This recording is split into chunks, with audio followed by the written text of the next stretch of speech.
오늘은 사도행전 2장 말씀을 함께 읽었습니다. 그리고 오늘의 제목은 이런 교회 되게 하소서. 따라합시다. 이런 교회 되게 하소서. 코로나19로 인해서 교회론이 많이 흔들립니다. 그리고 교회가 갈수록 모이기가 어려워지고 있어요. 특별히 지금은 또 개척교회로부터 시작된 일들 때문에 많은 교회들이 또 지금 주춤거리고 있고 어찌해야 될지 또한 고민에 빠졌습니다. 그래서 더욱더 기도해야 되고 또한 하나님의 지혜가 필요한 때인 것 같아요.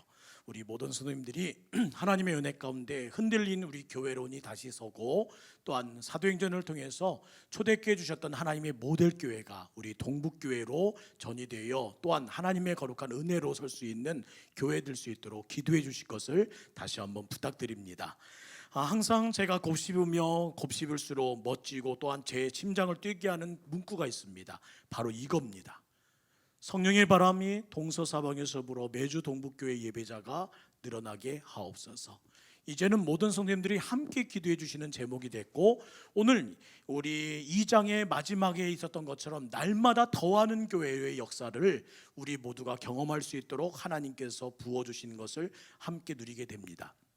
저희 모든 교회가, 그리고 하나님의 거룩한 은혜 안에서 우리 동북교회가 항상 하나님의 부흥과 또한 하나님께서 부어주시는 거룩한 넘침으로 이 지역과 또한 나라를 위해 또한 지역과 열방을 위해 기도할 수 있는 우리 모두가 되기를 주의 이름으로 축원합니다.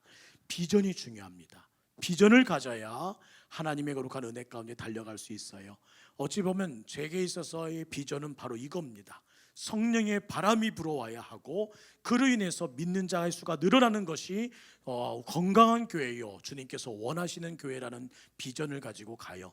우리 모든 성도님들도 함께 기도해 주시고, 기도의 마음을 무릎 꿇을 때마다 꼭 이 문구를 가지고 기도해 주셔서 한 비전 안에 우리 동북교회가 서갈 수 있기를 간절히 소망합니다. C.S. 루이스가 쓴 스크루테이프의 편지라는 책이 있습니다. 사단은 인간을 어떻게 유혹하는가에 대한 최고의 통찰력을 갖고 있는 책이기도 해요. 한 번 정도 우리 조용하게 집에서 읽으셔도 되고요. 최근에 나온 책이 아니라 저렴한 가격에도 살 수 있는 책이니까 한번 C.S. 루이스가 쓴 스크루테이프의 편지라는 책을 한번 꼭 필독해 보실 것을 권해 드립니다. 거기에 보면 이런 내용이 있어요. 고참 악마인 스크루테이프라는 이 이름은 고참 악마의 이름입니다. 신참 악마에게 그에게 이러한 얘기들을, 또한 인간들을 유혹해서 함정에 빠뜨릴 것을 가르쳐주는 그런 대목이 있는데, 이런 글이 기록되어 있어요. 현재 우리의 가장 큰 협력자 중에 하나는 바로 교회라네. 마귀들을, 사단들을 돕고 있는 것이 바로 교회라는 말이에요. 내 말을 오해하지는 말게. 내가 말하는 교회는 시간과 장소를 가리지 않고 뻗어나가며 영혼의 뿌리를 내리고 있는 교회, 깃발을 흔들리며 군대처럼 무서운 그런 교회가 아니니까. 자네한테 고백하는데, 그런 광경은 우리의 가장 담대한 유혹자들까지도 불안하게 만들고 버리게 되지. 하지만 다양하게도 인간들은 그런 교회들을 꼴을 보지 못해서 자기들끼리 무너뜨려. 고참 악마가 신참 악마에게 하는 얘기입니다.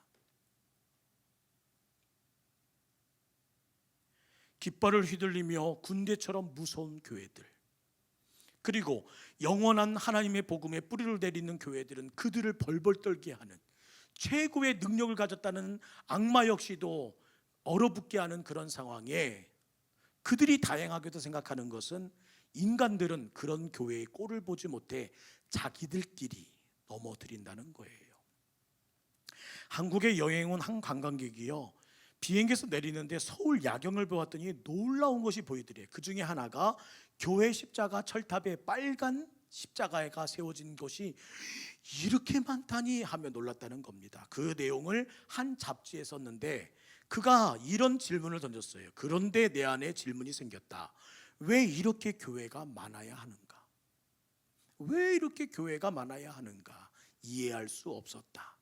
저는 그분의 글을 읽으면서 더 심각한 고민에 빠졌습니다.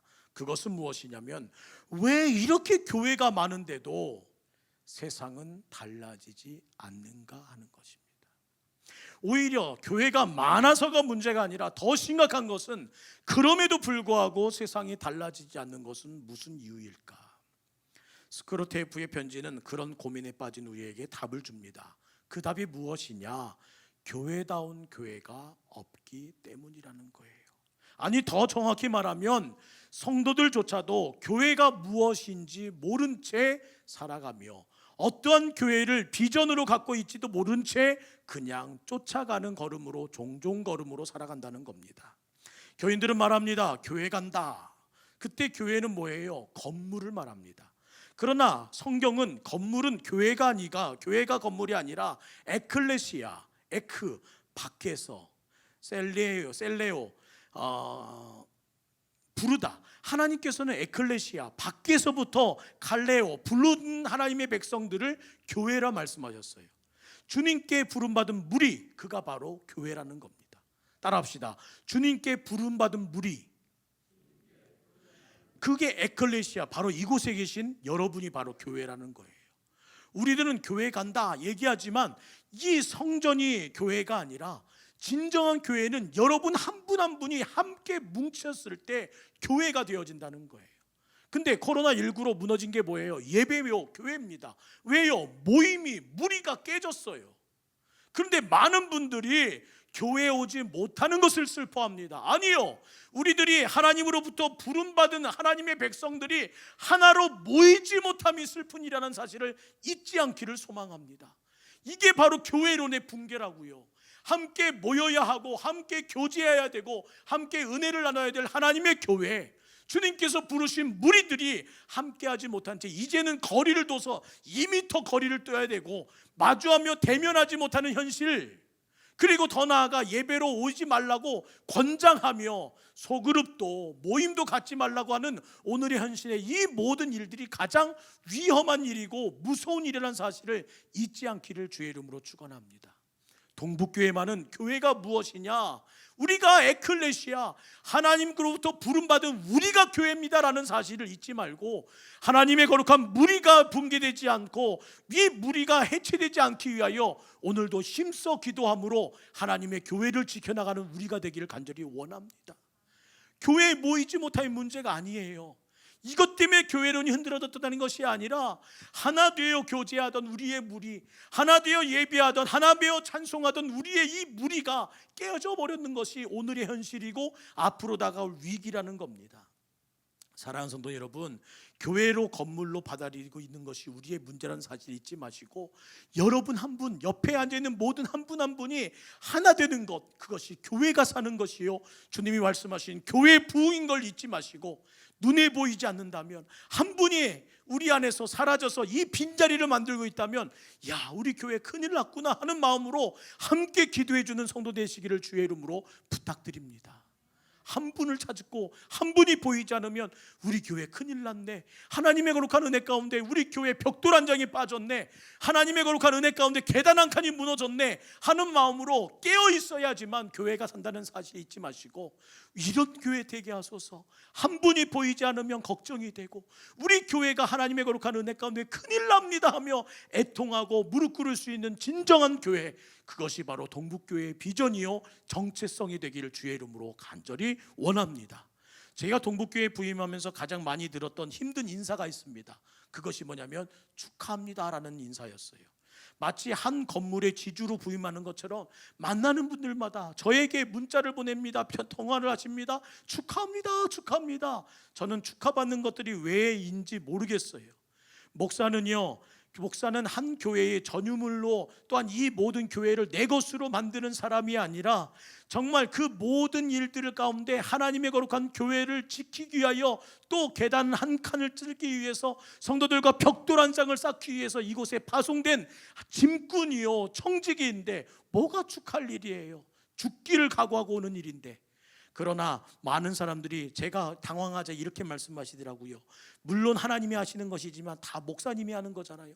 목사가 하는 거 아니에요. 교회 부흥, 교회의 든든한 하나님의 거룩한 역사는 목사 한 사람을 통해 절대 이루지 못합니다. 그러면요, 우리 모두가 한 사람 한 사람이 교회의 계단이 되고, 교회의 벽돌이 되고, 교회의 공기가 되고, 공기의 벽이 되어서 그 모든 일들이 이뤄갈 때 하나님의 교회가 이루어진다는 사실을 잊지 마시고, 우리 모두가 진정한 교회 정신을 가지고 주어진 자리에서 든든히 서가는 하나님의 거룩한 백성 되시기를 주의 이름으로 축복합니다.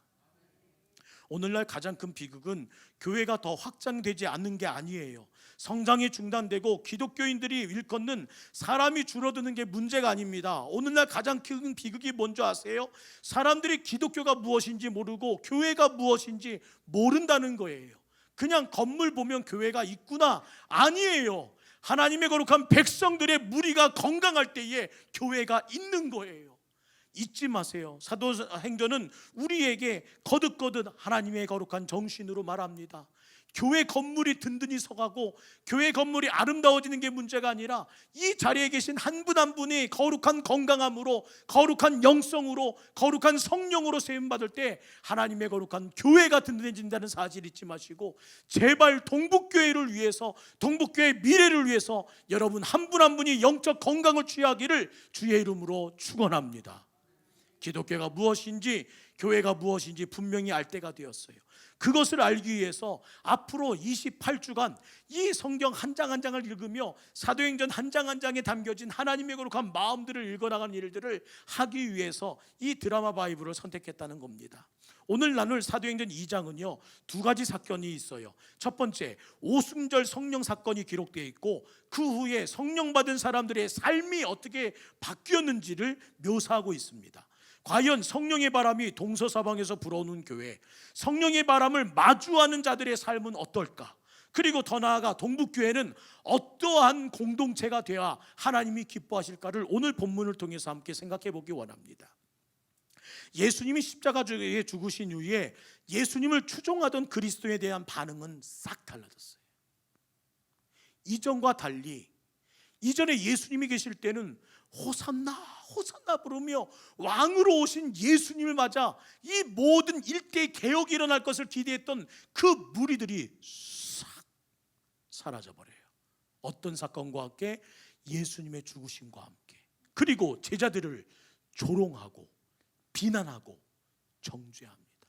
어리석은 자들, 더 나아가 거짓말쟁이들, 더 나아가 하나님의 거룩한 은혜 가운데 아무것도 이루지 못하는 겁쟁이들을 하면서 그들을 제자의 모든 모습들이 초라하기 짝이 없게 바뀌어드려요. 오순절 마가다락방에 몇 명이 모였다고 기록돼요? 1장 15절 볼까요? 1장 15절, 지난주에 읽었던 말씀입니다. 시작. 모인 무리의 수가 약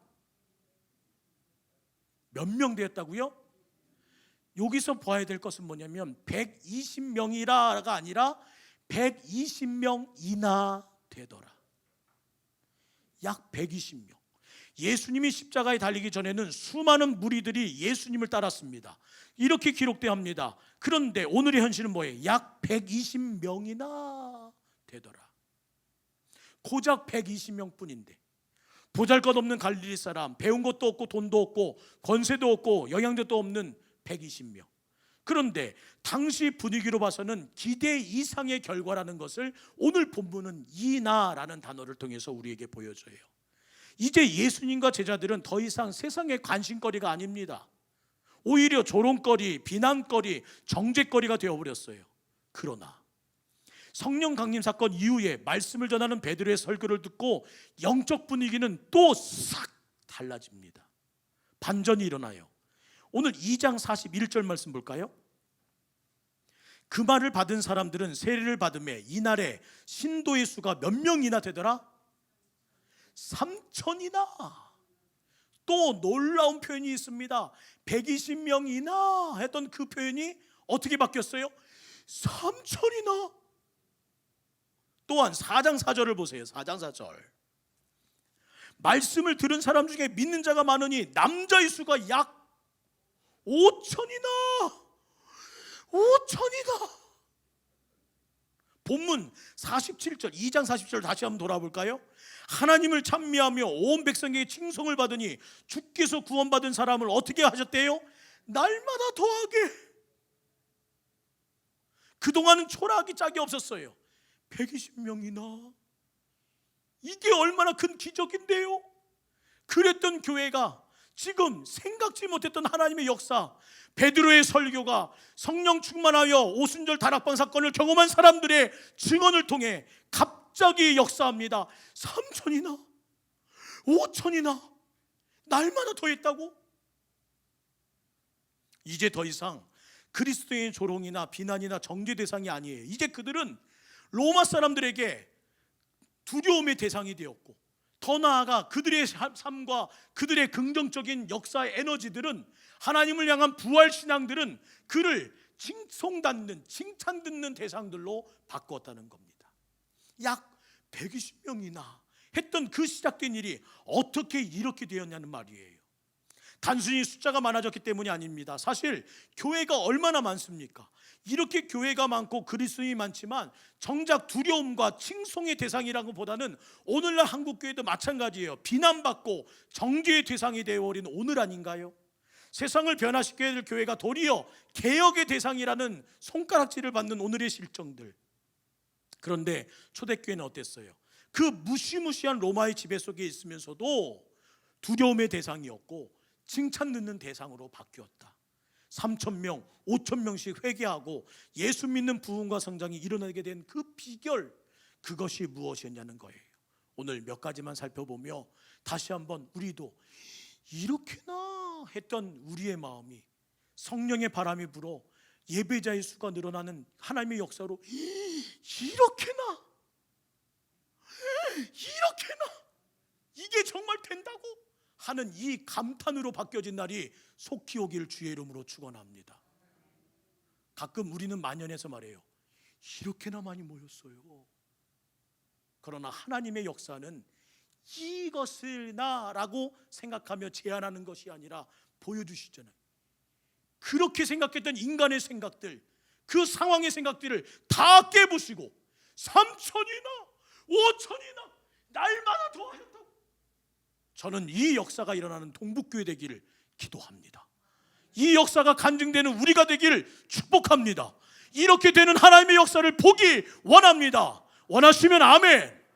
그 일을 어떻게 이루느냐는 거예요. 첫 번째, 사도의 가르침을 받았다는 거예요.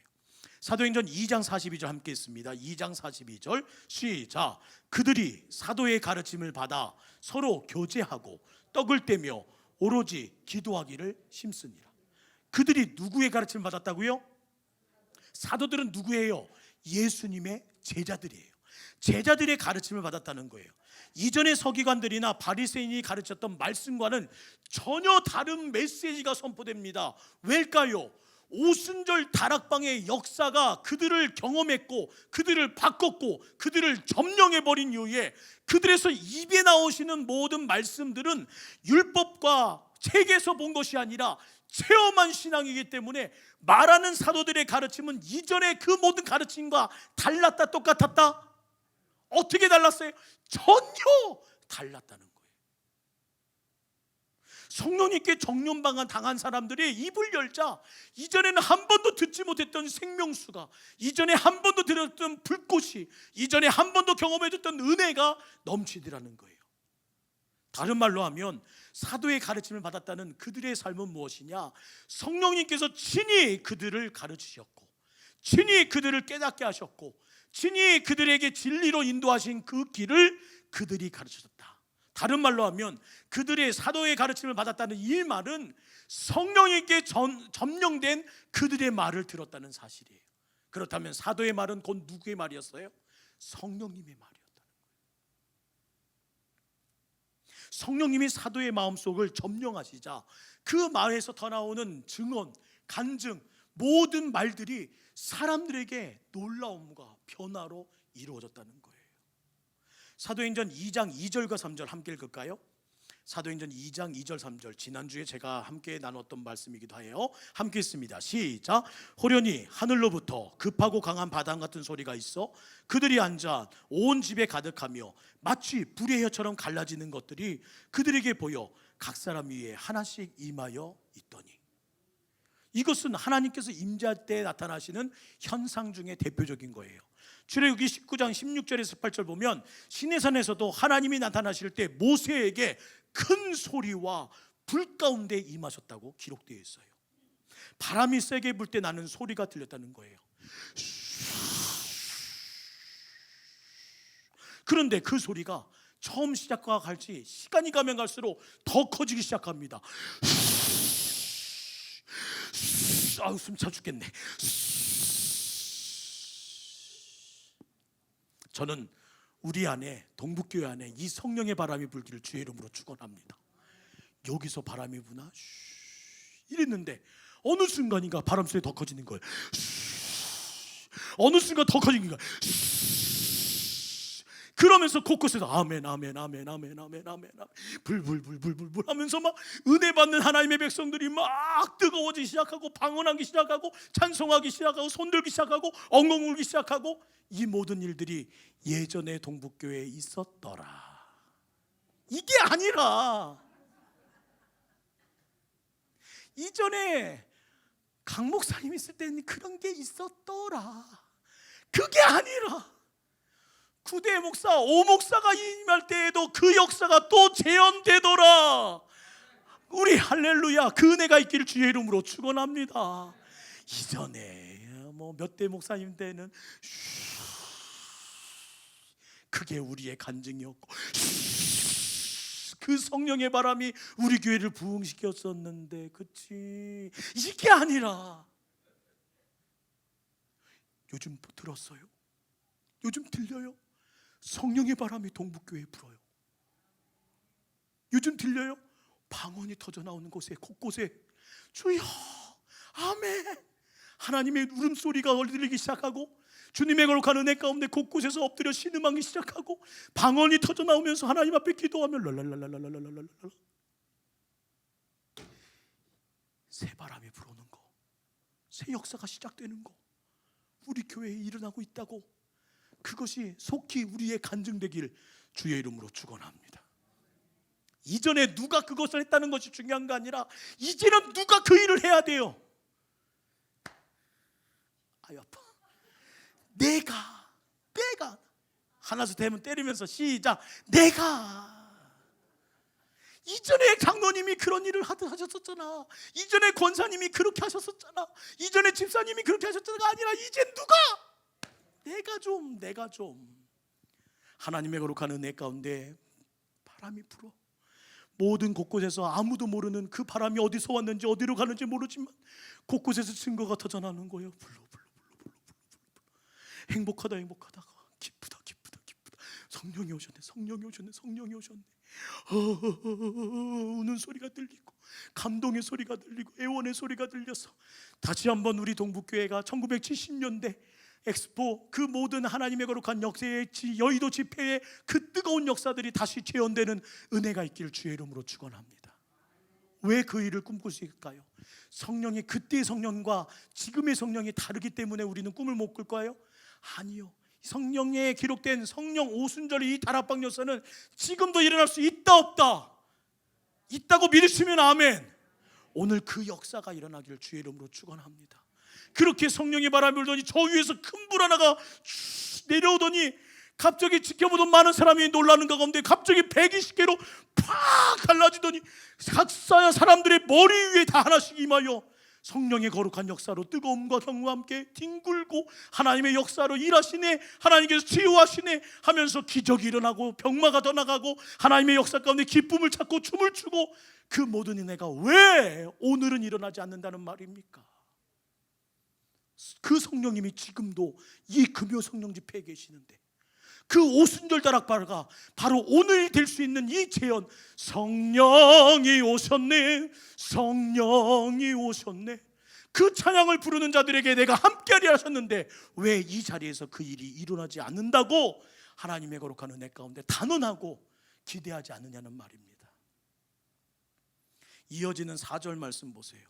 그들이 다 성령의 충만함을 받고 성령이 말하게 하심을 따라 다른 언어를 말하기 시작하느라 우리 안에 방언이 터져 나오고 성령의 체험이 떠나와서 우리 삶을 바꾸신 하나님의 이름이 선전될 때, 와, 이전에 듣지 못했던 사랑의 방언, 이전에 듣지 못했던 믿음의 선언들 하나님의 은혜 가운데 다 되어질 줄 믿습니다. 우리 동북교회가 다시 이 역사를 이 재현을, 이 은혜를 누릴 수 있는 대표 성령님이 역사하는 교회 되기를 간절히 소망합니다. 제가 집사님들과 얘기할 때요, 제일 안타까운 것 하나가 이런 말이에요. 교회 운영도 기업을 운영하는 것과 똑같지 않겠습니까? 교회 운영도 기업 운영하는 것과 똑같지 않아요? 저는 단호하게 말합니다. 아닙니다. 교회는 기업이 아니에요. 초대교회는 기업을 운영하는 방식으로 운영됐다면 분명 금방 무너져 내렸을 거예요. 왜냐하면 갈릴리 촌사람 중에 기업을 운영해 본 사람이 어디 있고 행정의 달인이 어디 있었겠어요? 그렇다면 초대교회가 어떻게 부흥하고 어떻게 세상을 변화시켰느냐? 기업 경영으로 교회를 운영한 게 아니라 성령 충만함을 받음으로 교회를 세웠기 때문에 이루어진 것을 잊지 마시고, 우리 동북교회가 머리로 세워지는 교회 되지 않기를 간절히 원합니다. 하나님의 교회는 인간의 생각과 조직력으로 세워지는 게 아니라 성령님이 이곳에 임재하셔서 역사하실 때에 교회가 교회다워지고 하나님의 교회가 세워진다는 사실을 잊지 마시고, 다른 것 기도하지 마세요. 성령님이 역사해 주십시오. 성령님이 이곳에 함께 하십시오. 하나님께서, 성령 하나님께서 우리 교회의 경영을, 교회의 목회를 책임져 달라고 기도하면 모든 일 잘 될 줄 믿습니다. 최근 제게 청년들이 보내준 글이 있어요. 제가 읽으면서 너무나 감사했던 것은 그들이 이구동성으로 쓴 글 하나가 있습니다. 우리 동북교회가 근래 분위기가 밝아졌다는 거예요. 담임 목사님이 오시더니 동북교회 근래 분위기가 이전과 달라졌대요. 본인들이 그렇게 느낀다는 거예요. 그래서 기분이 좋아서 저희 집사람이 자랑했어요. 애들이 이렇대. 나 때문이라네. 그런데 그날 저녁에 하나님께서 저를 너무나 호통치셨습니다. 담임 목사가 잘해서 교회가 밝아졌다고? 웃기시네. 교회 운영 잘해서 그런 거라고? 웃기시네. 성령님이 역사해서 그래. 잊지 마, 이 짜스가. 그날 저녁에 땀을 뻘뻘 흘리면서 제게 주셨던 하나님의 메시지였어요. 성령님이 역사하지 않고서는 이룰 수 없는 결과라는 것. 교회가 밝아지는 이유요, 사람이 이곳에 있기 때문에 바뀌는 게 아니라 성령님이 있다는 것을 잊지 마세요. 모든 성도님들이 이 말씀으로, 이 기도로 성령의 바람을 간청했더니 우리 동북교회가 코로나의 어려운 환경에도 담임 목사가 모든 여건상 바로 오지 못했던 암울함이 있었다 할지라도 교회를 밝게 만드시더라는 거예요. 사람이 아니라 성령님이 하고 계신 것. 제가 그래서 얼마나 감사한지 아세요? 사람들이 바뀌는 거, 분위기가 바뀌는 거, 새로운 기대감이 생기는 거 성령님이 하시는구나. 그렇다면 나는 확신한다. 우리 동북교회가 그렇게 보여지고 있다면 이미 성령의 바람이 불고 있다. 이 자리에 성령의 바람이 불고 있다. 동서사방에서 성령의 바람이 이미 이 자리를 가득 채우고 있다. 믿으시면 아멘. 성령님이 하시는 일을 잊지 마시고, 여러분 탁월한 조직력과 행정력으로 동북교회를 세우려 하지 마시고 성령의 역사로, 성령 충만한 사람으로 우리 교회가 채워지기를 간절히 소망합니다. 하나님이 계획하신 교회가 아니라 인간이 디자인한 교회를 만드시려면 여러분이 머리로, 여러분이 행정력으로, 여러분이 사회에서 배운 기술로 교회를 이끌면 인간이 디자인한 동북교회는 만들 수 있을지 몰라도, 우리가 성령으로 충만하지 않은 사람들이 곳곳에서 예배하고 곳곳에서 중직을 맡는다면 결국 하나님이 계획하신 교회를 만들지 못한다는 비극에 빠진다는 사실만은 놓치지 않기를 간절히 부탁드립니다. 저는 우리 동북교회 인간이 디자인한 교회 되지 않기를 원합니다. 성령님이 계획하시고 성령님이 이끌어 가시는 교회 되기를 간절히 소망해요. 창립 80주년을 맞이하는 동북교회가 하나님의 계획하신 교회가 되기 원하십니까? 아니면 인간이 디자인한 교회가 되기 원하십니까? 다시 말해서 그것은 교회가 아니라 하나님의 이름을 사용하는 기업이 되고 만다는 사실을 잊지 마시고, 오늘날의 한국교회가 왜 질타의 대상이 되고 한국교회가 오늘 이 코로나라는 이 이름 앞에 속수무책으로 당하고 있는지를 명백히 알아야 된다는 거예요. 하나님의 이름으로 사용된 기업으로 전락해버렸기 때문에 교회가 속수무책으로 당하고 있다는 사실입니다. 저는 여러분이 성령의 가르침으로 매일마다 이 고백을 하기 원해요. 성령의 바람이 불꽃같이 임하신 하나님의 성령이 내 안에 임하신 후에 따라합시다. 아하, 되네. 이 은혜가 있기를 주의 이름으로 축원합니다. 아하, 되네. 성령의 은혜를 힘입었더니 아하, 되네. 찬양이 되네. 기도가 되네. 전도가 되네. 은혜 받는 게 되네. 뜨거워지는 게 되네. 처음 사랑이 회복되네. 되네. 저는 이 은혜가 우리 안에 일어나기를 간절히 소망하며 이런 교회 되기를 간절히 원합니다.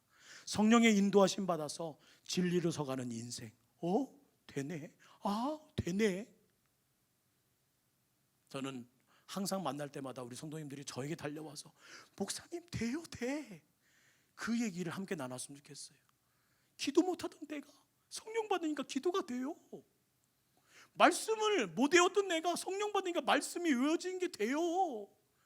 웃지 못했던 내가 웃어지는 게 돼요. 신나지 못했던 내 인생이 성령 받으니까 신나게 돼요. 소망하시면 아멘. 우리 그 모든 되는 역사를 하나님의 거룩한 은혜 가운데 만들기를 간절히 원합니다. 두 번째, 2장 42절 뒷부분에 보면 또 이렇게 말씀하세요. 그들이 사도의 가르침을 받아 서로 교제하고 떡을 떼며 오로지 기도하기를 힘쓰니라. 그들은 성령의 은혜, 하나님의 거룩한 동서사방에서 불어온 성령을 대변하기 위해서 오로지 기도하기에 힘썼다는 거예요. 43절 말씀 이어지는 말씀 볼까요? 2장 43절 함께 있습니다. 그랬더니 어떤 일이 일어나요? 시작. 사람마다 두려워하는데 사도들로 말미암아 기사와 표적이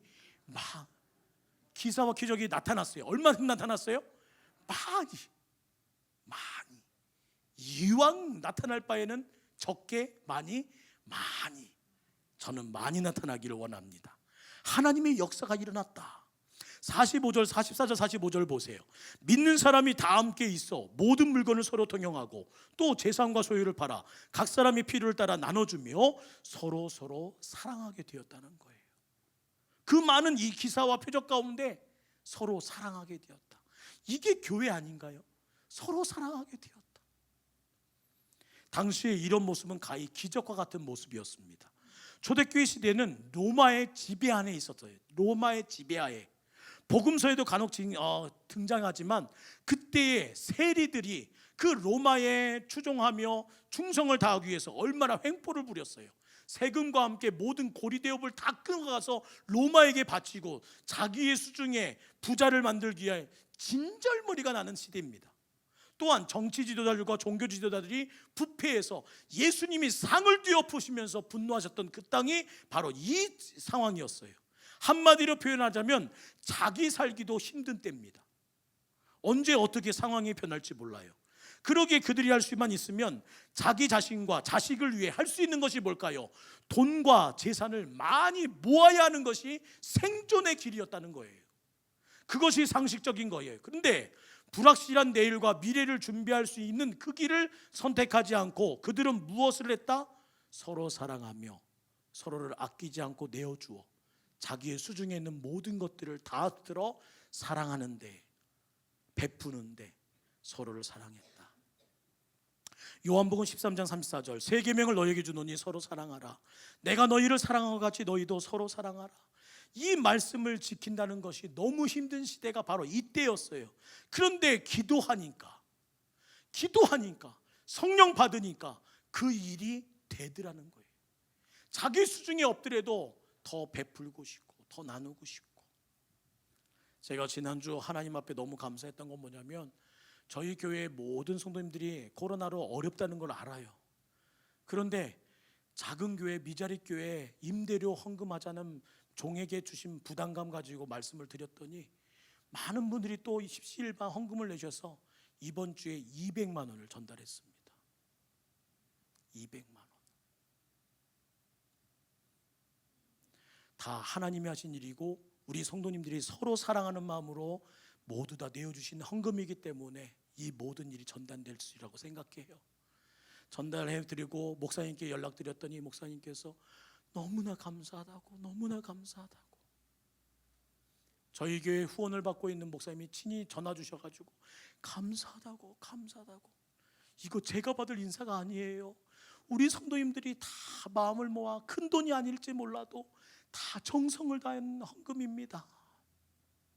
감사합니다. 목사님 감사합니다. 제가 동북교회를 위해 꼭 기도하겠습니다. 새벽마다 기도에 무릎을 꿇을 때마다 주님 교회를 위해 기도하겠습니다. 저는 그 얘기 들으면서 그분의 울먹이는 소리를 들으면서 가슴이 짠했어요.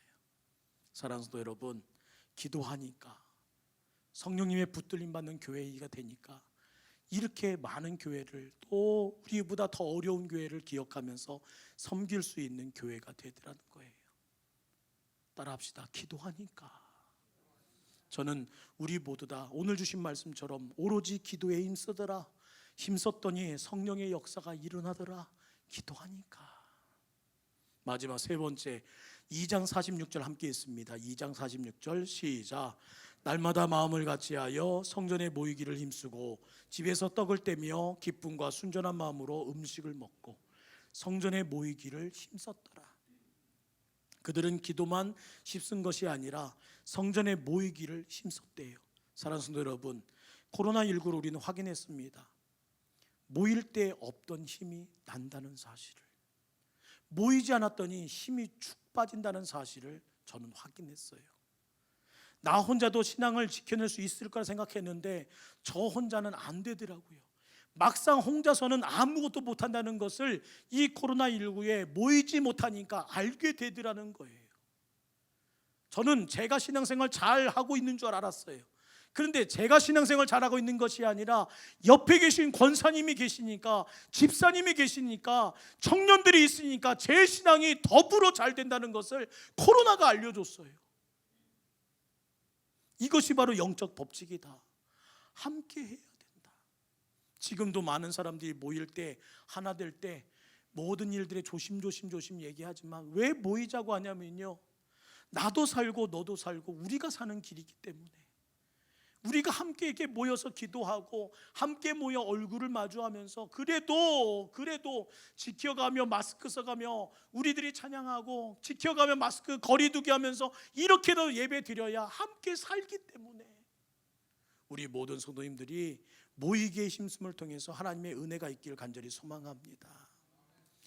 예전에 어떤 분이 저에게 이런 말 하시더라고요. 목사님, 저는 교육자가 아닌데요, 매일 교회에 오게 되는 것 같아요. 매일 와요, 매일. 그 말 속에는 좀 힘들다는 얘기가 투정이 담겨 있는 것 같습니다. 근데 그 일을 하고 힘드시죠 하면서 기도를 시작했는데 하나님께서 제게 이런 마음 주시더라고요. 매일 내 아버지 집에 자유로이 드나들 수 있는 것이 얼마나 은혜인가. 매일 하나님께 눈도장 찍을 수 있는 것이 얼마나 큰 은혜인가. 저는 여러분이 교회에 올 수 있는 것, 자유로이 드나들 수 있는 것을 기뻐하고 은혜로 여기며 하나님께 눈도장 찍기 위하여 오늘도 오신 것이 축복임을 분명히 알기를 간절히 소망합니다. 코로나 전까지 교회는 어떻게 하든지 모임을 줄였어요. 왜? 잘 안 모이니까. 그래서 예전에는 저녁 예배라는 것이 있었어요. 근데 언제부터인가 사라졌어요. 왜? 안 모이니까. 예배도 줄고 기도회도 줄고 소그룹도 줄고 모이기에 힘쓰는 것이 점차 사라졌어요. 왜? 안 모이니까. 지금은 코로나 사태로 아예 모이지를 말랍니다. 사랑하는 성도 여러분, 초대교회가 칭송받고 성장했던 동력은 그들이 모이기에 힘썼다는 사실을 잊지 마시고 지금 우리들이 할 수 있는 만큼 모여야 된다는 사실, 서로가 철저하게 방어하고 지켜나갈 건 지켜나가면서도 모여야 된다는 사실을 잊지 마시고 여러분이 함께 이 모든 영적 원리를 따라가기를 간절히 소망합니다. 저도 오시라면 두려워요. 저도 이렇게 모이다가 잘못될까 봐 걱정돼서 잠을 못 잡니다. 그런데 어렵게 모이기 시작했는데 이 불씨를 누군가는 지켜야 하기에, 깨트릴 수 없기에 우리 한 분 한 분에게 오십시오, 특송해 주십시오, 순서를 맡아주십시오 하면서 릴레이로라도 계속 이 일들을 만들어갔던 이유가 있다는 거예요. 히브리서 10장 25절에 말씀하십니다. 모이기를 피하는 어떤 사람들의 습관과 같이 하지 말고 오직 권하여 그날이 가까움을 볼수록 더욱 그리하자. 마지막 때가 되면 모이지 말자는 말이 서서히 나온대요. 인터넷으로 예배드리면 되지 뭐, 그런 말이 나온다는 거예요. 실제로 코로나 이후에 주일에 예배당 나오지 않고 온라인 예배를 드리면 인터넷 성도들이 엄청 많아졌대요.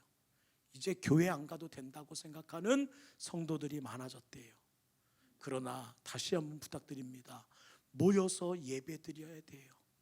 비대면이 아니라 얼굴과 얼굴을 맞대고 대면하면서 예배 드려야 성령의 강력한 임재를 체험할 수 있고, 그것이 진정한 교회, 하나님께서 불러 모으신 하나님의 백성들의 무리가 함께 교회를 세운다는 사실을 잊지 마시고, 두세 사람이 모인 곳에, 그리스도의 거룩한 이름으로 모인 곳에 내가 역사하리라 함께하리 하셨던 그 약속이 이루어진다는 사실을 잊지 않기 원합니다. 마지막으로 이 말씀만 보고 오늘 마칠게요. 사도행전 1장, 지난주에 읽었던 얘기인데요, 가룟 유다가 예수님을 배반하고 자살의 길을 선택합니다. 그리고 선택된 하나님의 제자, 추가로 뽑힌 그 사람의 이름이 누구였지요? 마띠아입니다.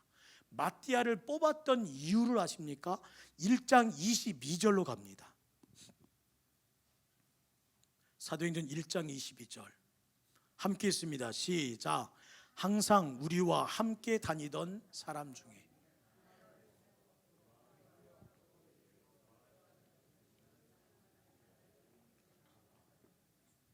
가룟 유다를 대신해서 마띠아를 뽑은 이유가 뭐였어요? 항상 우리와 함께 다니던 사람 중에.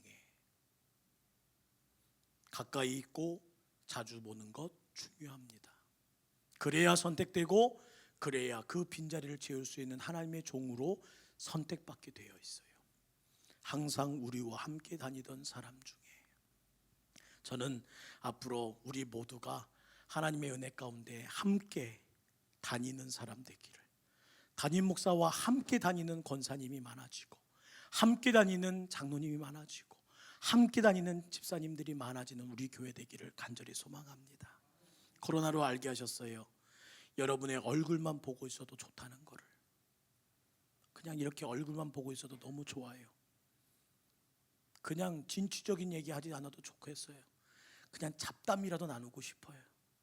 어떻게 살았는지. 요즘, 예전에 제가 좀 거룩한 척하면서 드라마 얘기도 안 했는데, 이제는 권사님과 만나서 드라마 얘기도 하고 싶고 세상 잡다한 얘기 다 하고 싶어요. 그게 사랑이더라고요. 또 그냥 얼굴만 맞대고 앉아만 있어도 좋겠어요. 그냥 이렇게 마주만 보고 있어도. 이렇게 쭉 보면요, 너무 행복해요. 권사님의 얼굴을 볼 수 있어서, 집사님의 얼굴을 볼 수 있어서, 장로님들을 볼 수 있어서. 아무 말 않고 눈빛만 봐도, 마스크로 눈빛밖에 안 보이지만 그래도 좋아요. 이게 코로나가 저에게 알려줬던 너무 큰 감사입니다.